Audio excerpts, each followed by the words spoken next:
Hi, I'm part of Group 5, and my name is Ashley Masonette. Today we will be presenting our Disney Plus Comprehensive Crisis Plan. Disney Plus launched in 2019. They are leading in the global streaming platform known for family-friendly entertainment. You can stream through your phone, TV, laptop, computer. They offer exclusive content for all ages around the world. Some of their content comes from National Geographic, Star Wars, Marvel, those are just a few, and they are committed to having a safe and family-focused entertainment.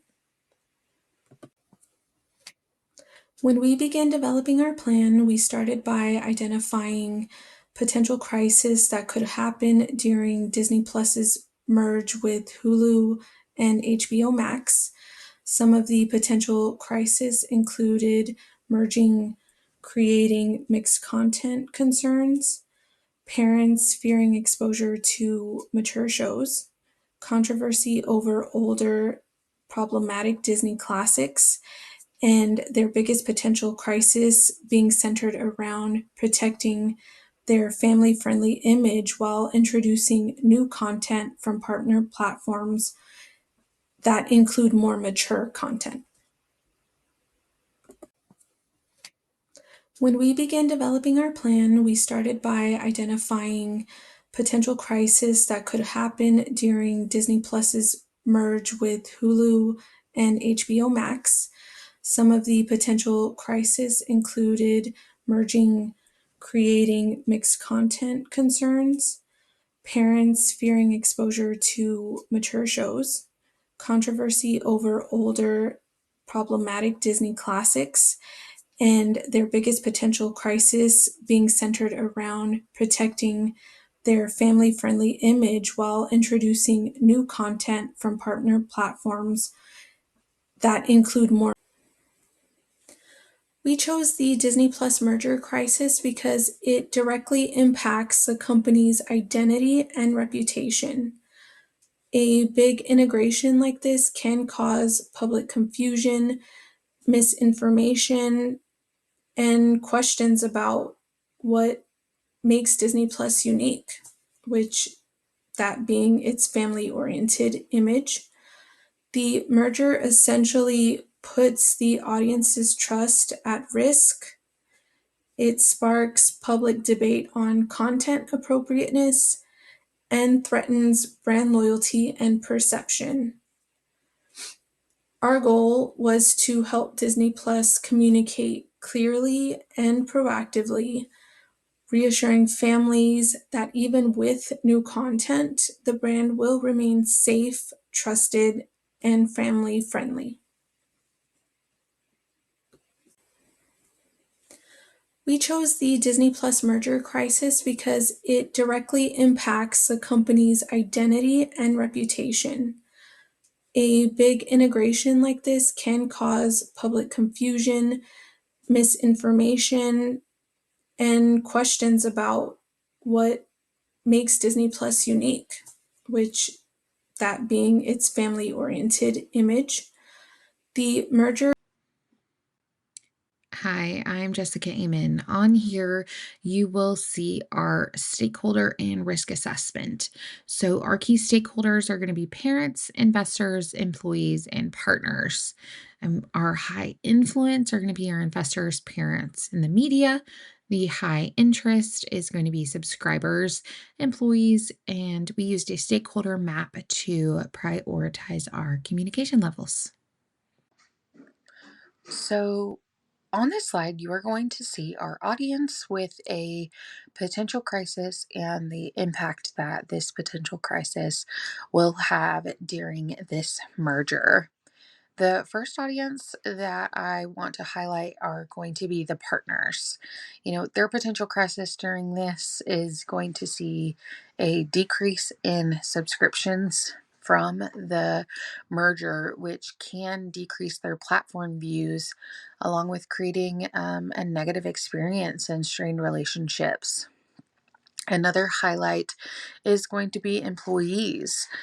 This crisis can change their experience as an employee, which can, cause a decrease in retention, lack of staff, low morale, and increased workloads. Along the lines of competition audience, suppliers, and media and advertisers. They're all going to question the reputation, the stability, and the trust of Disney Plus during this merger, and the experience that those consumers may have with that adult content and what it means for them being involved with Disney Plus, and the criticism that they will receive for being with unsafe people who provide this content. Here you will see our shareholder map. This is going to be including our stakeholder interest and our stakeholder influence. That first quadrant is going to keep informed, which are going to be all subscribers, whether they're parents or not, and all marketing. That second quadrant is going to be your manage closely quadrant. This is going to be all of our partners, including HBO Max, Hulu, ESPN, subscribers, and investors. Then you have our regular contact quadrant. This is going to be all non subscribers and companies that are not necessarily in the entertainment industry. Then you have the anticipate and meet needs quadrant. This is going to be our competitors, all employees, and any media advertisers and advertisements that we may have. Here you will see our objectives and our strategy. So, our objectives are going to be to maintain Disney's brand reputation. We want to reassure parents about content safety, provide stakeholder transparency, and distinguish Disney's identity post merger. The strategy to do this is going to be proactive, transparent, and consistent messaging across all audiences. Hi, my name is Drew Perez, and in this slide, we will be speaking about key messages and media strategies. The two main key messages are going to be that Disney is only expanding our content and target audiences, and we are not changing who we are, so meaning brand identity. The second key messages is going to be how the junior mode is a great way to keep kids from adult content, so this message will be mainly towards parents. The main media strategies are going to include tailored messages for parents, employees, and the media. Each of these messages are going to be different since they are different fields and kind of just different interests. And then we're going to use press releases, conferences, and social media to relay those messages. So for the initial holding statement, it states, as Disney Plus merges with Hulu and HBO Max, we want for our families to know that Disney will always be a safe and family friendly platform. So that is just going over that that even though we're merging, that the family-friendly platform will still remain. The Disney will still have its identity. For our parental controls are easy to use and give parents full control of what their children can access. This integration brings more content, but Disney will always reflect the same brand values. Additional updates will be shared as the integration progresses. So that kind of hits all the major key points that we're wanting to convey. For this press release, the title states Disney and Hulu merge into one seamless streaming experience. And then it goes on to say the Walt Disney Company has announced that Disney Plus will officially merge with Hulu and HBO Max on July 25th, 2025. Disney assures viewers that the integration would not affect the family friendly platform or the Disney brand. The integration of Hulu and HBO Max will allow the best of both worlds by allowing access to Disney classics while allowing easy access to Hulu and HBO Max.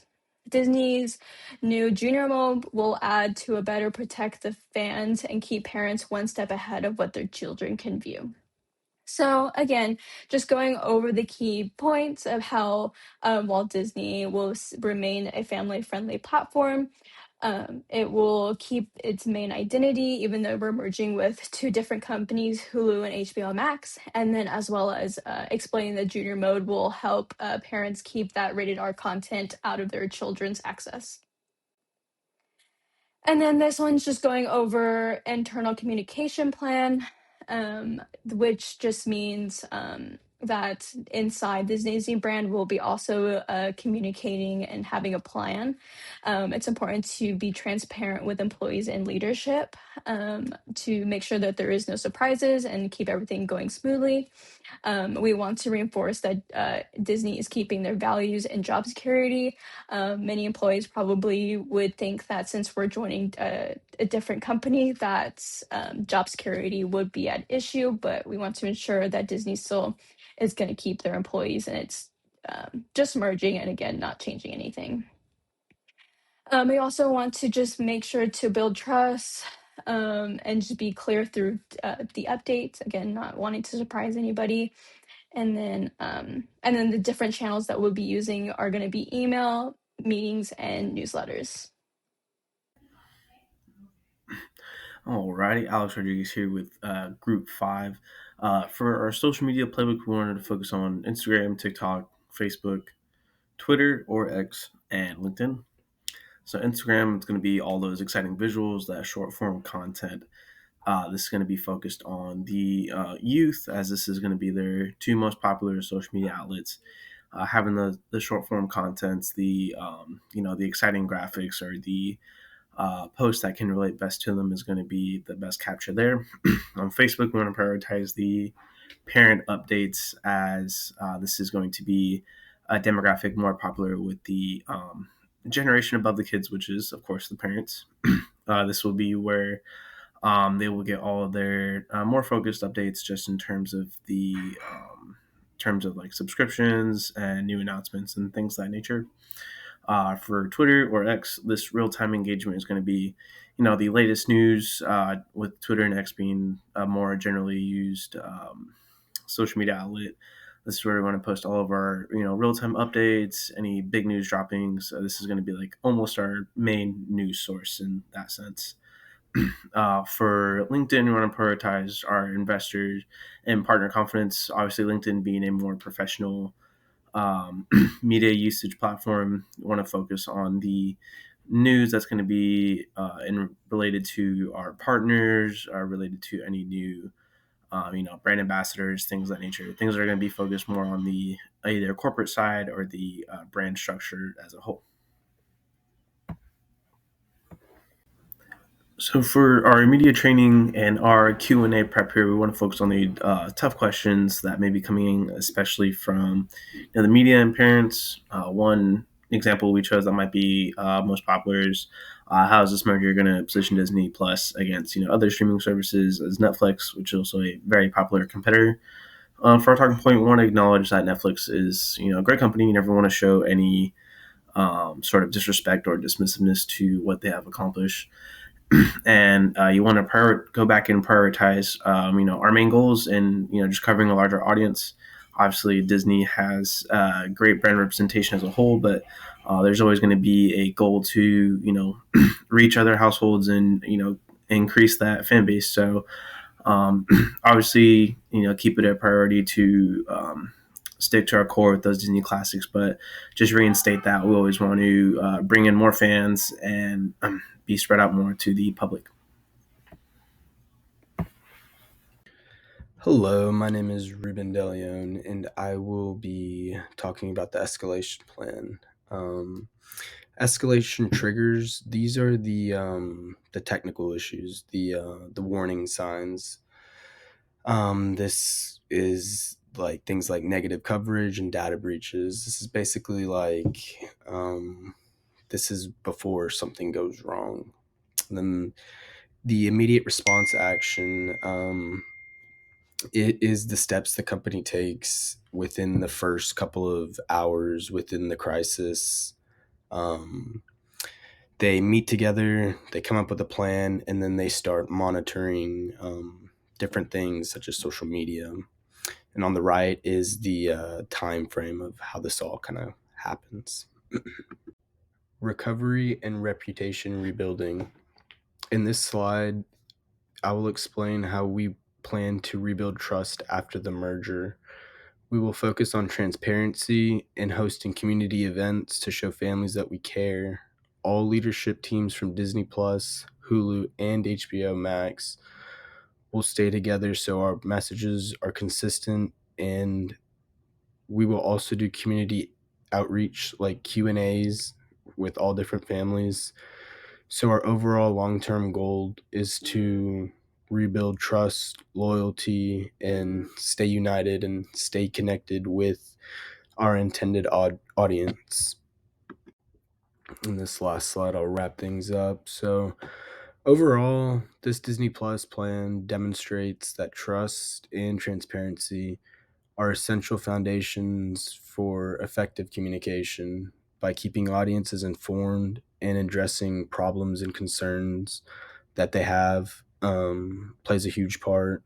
This helps the company build strong relationships and creates long-term loyalty with the company. So